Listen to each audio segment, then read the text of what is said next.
Okey, kita pergi ke subtopik seterusnya, iaitu minda yang sihat. Dalam dunia yang dilingkari dengan kemajuan sains dan teknologi, zaman moden sekarang ni lah, kita sering dikejutkan dengan isu pengabaian amalan minda yang sihat dalam kalangan masyarakat di negara ini. Jadi kamu biasalah tengok budak-budak muda zaman sekarang ni yang ambil dadah, kan, ada masalah sikit ambil dadah, kadang-kadang minum darah. Ini semua sebab apa? Pengaruh rakan sebaya. Kadang-kadang rasa ingin tahu, kadang-kadang dia rasa macam bosan hidup dia. Dia ambil benda-benda yang tidak sepatutnya lah. Sebenarnya dadah dan arak bukanlah jawapan kepada masalah. Bahkan dia akan membawa lagi masalah. Dadah dengan arak ni dia adalah seperti jerat, yang mana dia tak akan melepaskan orang yang terjerat itu dengan mudah. Bahkan mereka yang nak cuba melepaskan dirinya, akhirnya terjun balik. Ini memang berlaku dalam fail-fail AADK pun. Dia tengok AADK ni, agensi anti dadah, banyak yang dah tenggelam dalam dadah ni. Dia tak payah dia untuk dia patah semula dah. Jadi minda merupakan fungsi otak yang berkaitan dengan kesedaran kita seperti personality, pemikiran, ingatan, pertimbangan, intelek dan emosi. Jadi minda ni dia melibatkan fungsi otak kita. Otak kita ada otak, adakah otak kita ni berfungsi dengan betul? Itu dikatakan minda, kan? Macam mana personality kita, kan? Macam daya ingatan kita, fikiran kita, itu dikaitkan dengan minda. Okey. Minda yang sihat berkeupayaan minda yang sihat ialah keupayaan otak untuk menakul dan fikir, iaitu mampu membuat pertimbangan yang logik sebelum tindakan diambil. Jadi minda yang sihat juga merujuk kepada sikap positif, berdikari, penyayang dan bertanggungjawab. Jadi mereka yang punya minda yang sihat ni, dia ni mampu berfikir. Bahkan bila mana dibentangkan sesuatu masalah pada dia, dia dapat mentafsirnya, dan dapat membalasnya dengan baik. Kata-katanya pun baik, perbuatannya pun baik, bersikap positif, penyayang, dan juga dia ni boleh berdikari, ini tidak minda yang tak sihat ni, contohnya tengoklah mereka yang contohnya orang-orang gila lah, kita tengok tepi jalan, orang gila. Mereka daripada awal lagi kita tahu minda dia tak sihat. Sebab apa? Mereka tak dapat berfikir dengan tepat, dengan betul. Bahkan tindak balas yang mereka akan berikan adalah tindak balas yang tidak betul. Itu tanda orang yang tidak sihat si mindanya. Okey, kita pergi satu persatu. Ciri-ciri mereka yang mempunyai minda yang sihat. Pertama sekali, boleh berfikir dan membuat pertimbangan yang wajar. Ini tanda orang yang mempunyai minda yang sihat.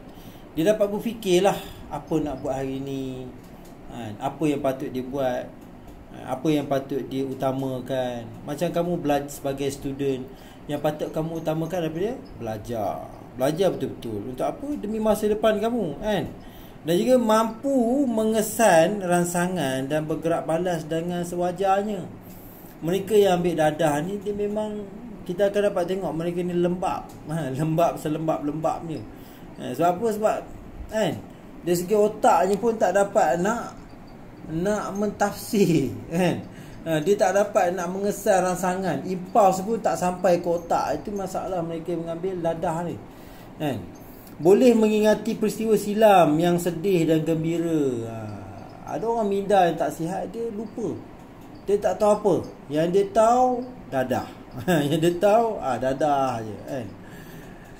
Okey, sanggup menerima cabaran. Ini tanda orang mempunyai minda yang sihat. Sebab apa? Sebab dia bersikap positif, kan? Diberi cabaran, dia sanggup menerimanya. Orang suruh belajar, dia sanggup belajar. Sebab apa? Orang macam ni dia positif, kan?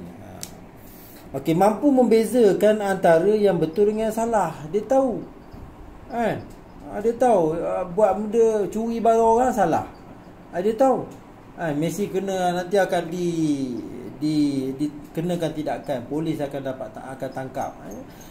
Orang macam ni minda dia sihat, dia tahu beza betul ataupun salah. Bagi mereka yang tak sihat, contohnya penagih dadah, kan? Dia mencuri rumah orang, semata-mata untuk dapatkan dadah. Ini tanda mereka ni mindanya tak sihat. Bertanggungjawab, boleh diberi tanggungjawab pada dia dan dia tahu syarat amanahnya, macam mana nak tunaikan tanggungjawab tu.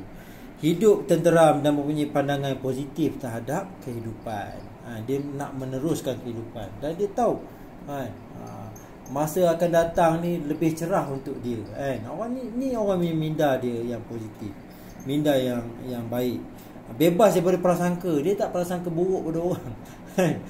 Sebab masalah mereka yang mengambil syabu ni, prasangka dia memang buruk terhadap orang. Bahkan prasangka terhadap ibu bapa dia pun buruk. Sebab tu dia boleh sanggup bunuh ibu bapa dia. Kadang-kadang ada satu kes dia tersalah tertegur penagih dadah ni, apa jadi anak dia kena bakar dengan penagih dadah tu. Sebab apa? Sebab bila mana dia penagih dadah, bila kita tegur dia, prasangka dia saja buruk dah. Dia nak balas dendam. Tak dapat kita, dia bunuh anak kita. Biasa macam tu. Okey, pemikiran terbuka dan tidak emosional. Orang macam ni, orang yang minda sihat ni, dia terbuka lah, dapat terima teguran orang, tidak terus melenting, dia dapat open lagi lah. Dan dia tidak emosional. Tiba-tiba nak marah, orang tak setuju dengan dia dah nak marah dah. No, itu tanda orang yang minda tak sihat. Orang minda sihat ni dia tidak emosional, dan mampu menakul. Dia mampu dapat mentafsir, otaknya dapat tafsir. Apabila kita bagi bentang ke satu masalah, dia dapat tafsirkan, dapat berfikir, dapat menyelesaikan masalah otaknya.